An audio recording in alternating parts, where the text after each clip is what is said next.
What's up everyone, and welcome back to the channel. Alright, so today I want to talk to you like I would if we were just hanging out, gaming, and comparing setups. Because honestly, this upgrade question comes up all the time.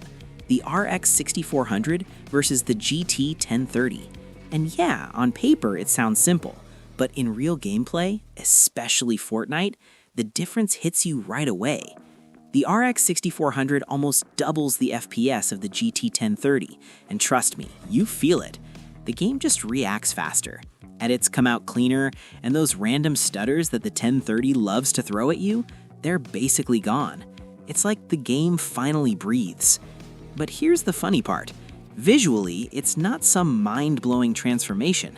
Fortnite already looks good on low-end hardware, so if you're expecting the world's biggest glow-up in graphics, you might be a little underwhelmed. The real magic is in how smooth everything feels. And that's where the real question comes in. Is smoother gameplay alone worth the upgrade? Let's talk about it. The GT 1030, look, I love that little card for what it is, but it's old, it's tired, it's basically running on hopes and dreams at this point. 2 gigs of VRAM, tiny memory bandwidth, and an architecture that's been around longer than some Fortnite players. The RX 6400, even though it's still entry-level, gives you 4 gigs of GDDR6, better efficiency, and just way more muscle. And in real-world gaming, that extra headroom matters.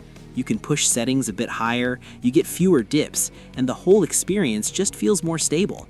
So if you're sitting there with a GT 1030 wondering if the RX 6400 is worth it, honestly, if you care about smoother fights, faster reactions, and just a more enjoyable Fortnite experience, then yeah, it's a solid upgrade.